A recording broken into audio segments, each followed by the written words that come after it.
Diabetes আর diet এই দুটো শব্দ শুনলেই কিন্তু মাথায় অনেক প্রশ্ন ঘোরে, তাই না? তো আজকের এই আলোচনাটায় আমরা ঠিক এই ব্যাপারটারই গভীরে যাব, দেখব এর পেছনের আসল সত্যিটা কি। আচ্ছা, চলুন একদম শুরুতে এই একটা খুব কমন ধারণা নিয়ে কথা বলি। স্ক্রিনে যেটা দেখা যাচ্ছে, ডায়াবেটিস থাকলে সব ধরনের কার্বোহাইড্রেট বা শর্করা বাদ দিতে হবে। আচ্ছা, কথাটা কি সত্যি নাকি মিথ্যে, কি মনে হয়? এর সোজা সাপটা উত্তরটা হলো একদমই না, এটা মিথ্যে। হ্যাঁ, ঠিকই শুনছেন। এই যে ধারণাটা, যেটা আমরা অনেকেই বিশ্বাস করি, সেটা আসলে একটা বিরাট ভুল। কিন্তু প্রশ্ন হলো কেন কেন এটা ভুল? চলুন পরের স্লাইডগুলোতে আমরা ব্যাপারটা সহজ করে বোঝার চেষ্টা করি। তো প্রথমেই তাহলে কার্বোহাইড্রেট বা শর্করা নিয়ে যে ভুল ধারণাটা আছে সেটা ভাঙা যাক। আমাদের আগে এটা বুঝতে হবে যে শর্করা আমাদের শরীরের জন্য এত জরুরি একটা জ্বালানি হিসেবে কাজ করে কেন। স্ক্রিনের এই সংখ্যাটার দিকে একবার তাকান, 50%। এটা কিন্তু বিশাল একটা ব্যাপার। আমাদের শরীরের মোট যে শক্তি লাগে তার প্রায় অর্ধেকটাই, মানে 50%ই আসে কিন্তু এই কার্বোহাইড্রেট থেকে। তাহলে এবার বুঝতেই পারছেন এটাকে ডায়েট থেকে পুরোপুরি বাদ দেওয়াটা কতটা বড় একটা ভুল হতে পারে। তাহলে আসল কথাটা কি দাঁড়ালো? আসল ব্যাপারটা শর্করা এড়িয়ে চলা নয়, বরং কোনটা ভালো আর কোনটা নয় সেটা বুঝে সঠিক শর্করাটা বেছে নেওয়া। কারণ জানেন তো, সব কার্বোহাইড্রেট কিন্তু একরকম নয়। এই স্লাইডটা দেখলেই পার্থক্যটা একদম পরিষ্কার হয়ে যাবে।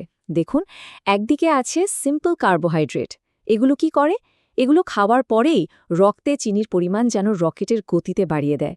আর অন্যদিকে আছে স্টার্চ ভিত্তিক কার্বোহাইড্রেট। এটাই কিন্তু ডায়াবেটিসের জন্য ভালো, কারণ এটা রক্তে চিনির মাত্রাটা হুট করে বাড়তে দেয় না, স্থিতিশীল রাখতে সাহায্য করে। আচ্ছা, এবার একটা খুব কমন প্রশ্ন, ফলের ব্যাপারটা কি হবে? অনেকে এটা নিয়ে একটু চিন্তায় থাকেন। মনে রাখতে হবে যে ফলের মধ্যেও কিন্তু প্রাকৃতিক চিনি থাকে।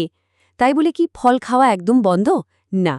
কিন্তু ডায়াবেটিস নিয়ন্ত্রণে রাখতে হলে ফল খেতে হবে পরিমাণ মতো, মানে মেপে মেপে।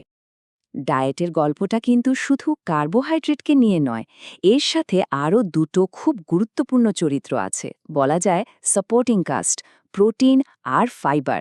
রক্তের শর্করার মাত্রা ঠিক রাখতে এদেরও কিন্তু দারুণ একটা ভূমিকা আছে। ফাইবারকে তো বলা যেতে পারে আমাদের ডায়েটের স্পিড ব্রেকার। এর প্রধান কাজটাই হলো আমরা যে কার্বোহাইড্রেট খাই সেটা শরীরে শোষিত হওয়ার যে গতি সেটাকে কমিয়ে দেওয়ার। এর ফলে কি হয়? রক্তে চিনিটা মেশে খুব ধীরে ধীরে, আর মাত্রাটাও নিয়ন্ত্রণে থাকে। অনেকেই ভাবেন প্রোটিন মানেই বুঝি তাতে কোনো কার্বোহাইড্রেট নেই, কিন্তু ব্যাপারটা ঠিক তা নয়। এই স্লাইডের টেবিলটা একটু খেয়াল করুন। দেখুন, মাছ বা মাংসের মতো প্রাণীজ প্রোটিনে শর্করা প্রায় থাকেই না বললেই চলে।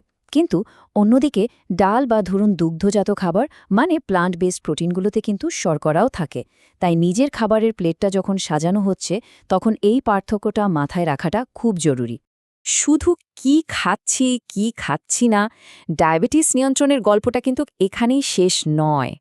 খাবারের প্লেটের বাইরেও একটা বড় জগৎ আছে, আর সেই জগতের দুটো খুব জরুরি দিক হল ওজন আর অবশ্যই একজন বিশেষজ্ঞের পরামর্শ। কারণ শুধু খাবার নিয়ন্ত্রণ করলে কিন্তু পুরো ছবিটা সম্পূর্ণ হয় না। স্ক্রিনের এই কথাটা খুব সহজ, কিন্তু এর গুরুত্ব অনেক বেশি।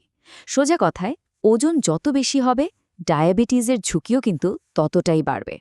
তাই একটা স্বাস্থ্যকর ওজন, বা যাকে আমরা বিএমআই বলি, সেটা মেনটেন করাটা শুধু ভালো থাকার জন্য নয়, এটা অপরিহার্য। তাহলে এতক্ষণের পুরো আলোচনা থেকে আমরা যদি মূল বিষয়গুলো এক জায়গায় করি, তাহলে কি দাঁড়ায়? স্ক্রিনে দেখুন 4টি পয়েন্ট আছে। 1.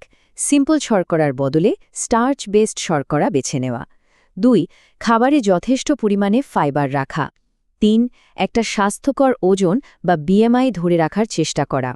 আর 4 নম্বর, যেটা হয়তো সবচেয়ে জরুরি, নিজের শরীরের জন্য কোনটা সঠিক সেটা জানতে অবশ্যই একজন বিশেষজ্ঞ ডায়েটিশিয়ানের পরামর্শ নেওয়া। তো আজকের আলোচনা আমরা এখানেই শেষ করছি, কিন্তু যাওয়ার আগে একটা প্রশ্ন রেখে যেতে চাই। আমরা খাবার নিয়ে তো অনেক কথা বললাম, তাই না? কিন্তু খাবারের বাইরে একটা সত্যিকারের স্বাস্থ্যকর জীবনধারা বলতে আসলে আর কি কি বোঝায়? এর মানেটা ঠিক কি? উত্তরটা নিয়ে না হয় একটু ভাবা যাক।